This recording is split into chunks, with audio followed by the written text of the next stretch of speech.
Siyam kami magkakapatid, panganay po ako. Isa po akong high school graduate. Talagang super hirap kasi isa lang yung nagtatrabaho sa amin, yung father ko, as a cook. Nung nag-aaral ako ng high school, pinilit ko na magkaroon ng pagkakitaan yung time na yon, yung pa-ending, para lang po meron akong pera, pang tuition, lahat ng oportunidad, basta kaya ko, ginagawa ko. Tapos, yung pangawalo kong kapatid, nagkasakit, sa hirap ng buhay, hindi namin napagamot. So, namatay siya. Tapos po, yung pangsyam naming kapatid, ganun din po ang sakit. And yung time na yun, 14 years old na po ako noon. Hindi ko hayaan na wala akong magagawa. Kaya, na-push po ako magtrabaho para patunayan sa sarili ko na meron akong ginagawa bilang kapatid. Marami sila magkapatid. Hindi kaya ng papa nila gampanan yung silang magkapatid. Kaya hindi nakapag-aral. Hindi nakatapos. Dahil hindi na po sila kaya ng papa nila sa dami nila. Tapos isa pa po. Binigyan pa ng sakit yung bunso nilang kapatid. Hindi ko na naisip na i-enjoy yung pagkabata ko, na mag-enjoy, maglaro. Iniisip ko talaga yung time na yun. Magtrabaho, at the same time kumita, makatulong sa pamilya. Kaya bata pa lang ako, talagang kumakayod na po talaga ako sa sarili ko. Nagtrabaho ko bilang as a construction worker. Yung tipong kahit sinabi nung aking foreman na kaya ko na ba magtrabaho, sabi ko kaya ko, kahit di ko pa kaya, hindi ko pa na-experience na magbuhat. So talagang yung sipag nandun eh. Pero yung pagyaman, hindi ko talaga pwedeng makuha doon, ang lit ng income. Kaya nanalangin ako na sana merong opportunity na pwede pa akong kumita na mas malaki. At the same time, pwede kong makuha yung wala po ako. Thankful po ako kasi merong oportunidad ng Royal Business Club na isang katulad ko, posible na magtagumpay sa buhay, na yung nakukuha ng mga professional na magkaroon ng magandang buhay, pwede sa Royal. Ito po ang magbibigay sa akin ng chance na pwede kong maabot yung mga pangarap ko sa buhay. Binigyan po ako ng chance na makita po ang Royal para po makuha ko po yung mga pangarap ko na magkaroon ng magandang buhay. Hindi naman ganun kadali ang lahat. Yung mga kakilala ko ayaw maniwala sa akin. Yung mga hindi ko kakilala, sila yung ina-approach ko sa Royal. Kung nasan po ako, diba, sumakay ako ng bus, sumakay ako ng jeep, kumain ako. Tapos lagi po ako merong flyers. Talagang sabi ko, okay lang to. Talagang ginagawa ko na lang siya as a challenge para sa akin. Hanggang dumating sa time na merong taong naniwala sa akin. Ang maganda po doon, nakita nila yung pakisama ko. At ayun po yung naging dahilan para po gawin nila ang Royal. Nandun po talaga yung sinseridad ko na tulungan sila para po magawa nila yung tama yung negosyo ng Royal.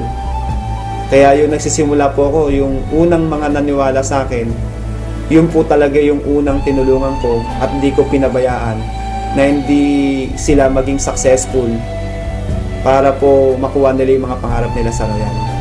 Kaya ngayon po, yung mga pangarap ko, isa-isa ko na pong natutupad. Ngayon dahil sa Royal, yung pangako ko sa magulang ko, natupad ko po na mabigyan po ng bahay. Yung pangako ko na sarili ko na magkaroon din po ako ng tirahan, na hindi po nakikitira lang po o nangungupahan. Nagkaroon po ako ng sarili kong bahay at lupa.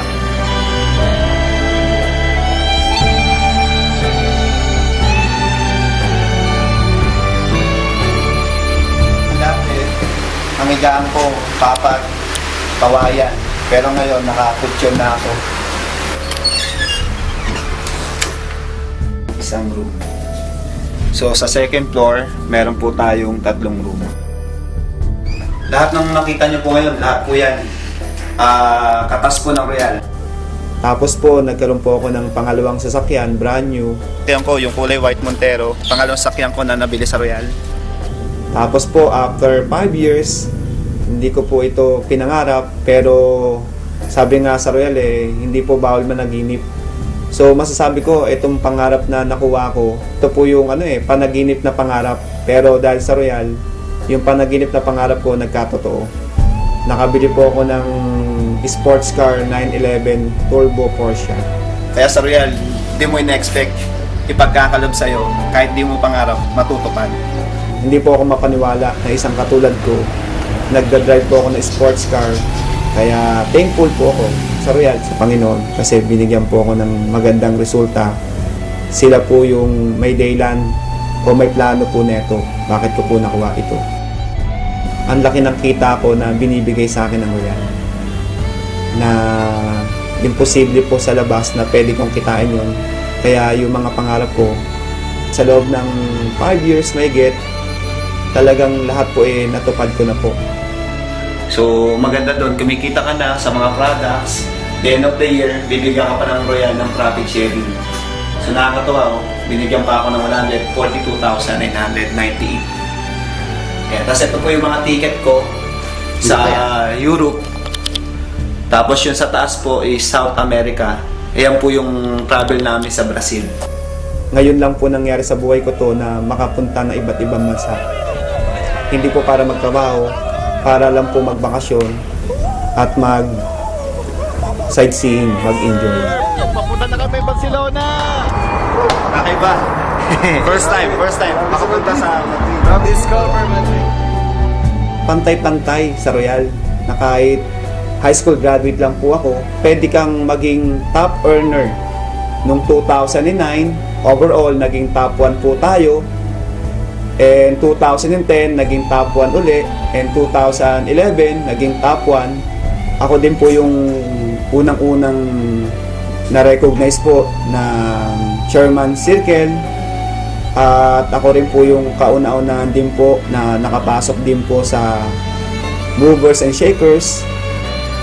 We know today that it is Mr. Arnel Salazar who made it first in the Movers and Shakers circuit. Para sa lahat, at lalo na sa mga katulad ko rin, tuloy lang kayo sa ginagawa natin sa Royal. Pagsipagan lang natin kasi naniniwala ko na sa Royal Business Club na po tayo. Ito na po yung right vehicle. Darating po yung time, magugulat na lang po kayo, nandyan na lahat po yung pangarap natin. Sa lahat ng ginagawa natin, sa lahat ng paghihirap na ito, bandang dulo, expect nyo, meron din pong naghihintay na magandang resulta.